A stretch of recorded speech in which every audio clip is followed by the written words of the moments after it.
Hey guys, it's Pyro-Thon here. Today I wanted to talk about the Kwite drama that's been happening, recently put to an end, the videos, and how I felt about it. I know this video is days, if not weeks late at this point. I just haven't been able to find the time to make it and have been definitely wanting to record this one for quite a while. The main focus of this video is to basically just say the stuff that's been happening already if you don't already know what happened and have already watched the videos on it before. But I wanted to share how I felt on this as well, and with that out of the way and thrown into a burning hole that I'm never going to look into again as I possibly can for as long as I can, let's get on with it. On a day of September, a close friend of mine sent me a DM with a YouTube link. They said it had to do with Kwite and how they never wanted to watch him again after seeing said link with the video. Something to do with Kwite drama. Earlier during the day, maybe even the day before, I had looked up Kwite to watch a video.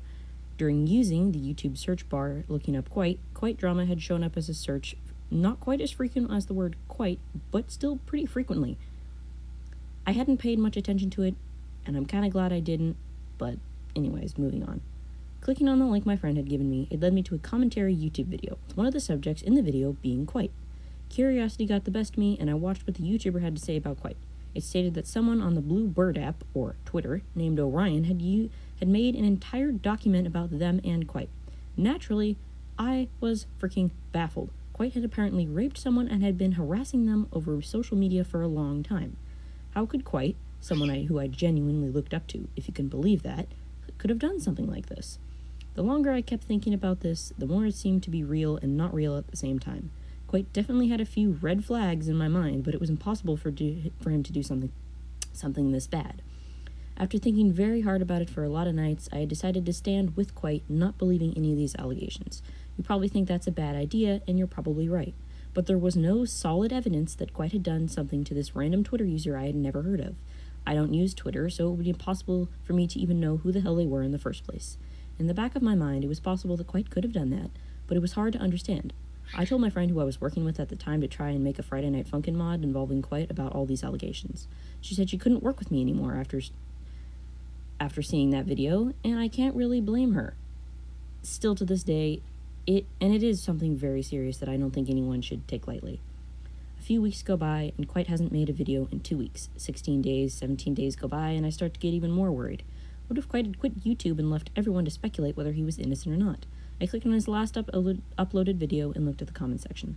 Everyone there was being so incredibly rude, saying things like, "Oh no, a completely normal content creator, I sure hope he didn't do something terrible," with people basically laughing at that. It kinda hurt me for some reason, and I still don't understand why.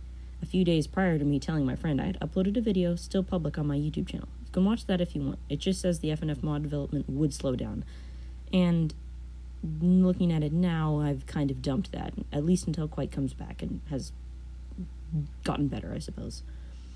Then, a few days after me checking the comments section of his last video, he uploaded again, a response video, an hour and a half long. Seeing that, I instantly watched the entire thing, and let me tell you, I am still genuinely in fucking awe. Like, holy cannoli. The amount of L's Orion took in that video when Kwite was finished, like, holy shit, dude. Kwite provided more evidence than I have seen anyone ever defend themselves. He took it incredibly responsibly. It makes me proud that he could have done something like this, and I hold him in high esteem for the amount of effort he put into it. I understand why it took him 2 weeks to upload another video now. The comment section was flooded with support for him, but it did make me wonder if those were also the people who said that he was lying or he was a terrible person in the previous comment sections. But he was also open. He said a lot of personal information that he probably didn't even want to say, and that makes me think it takes genuine guts for that. I'm kind of proud. I'm still pretty shocked that Kwite was able to make an hour and a half long video breaking down everything like that, and being so open about personal information that no one would regularly be comfortable with.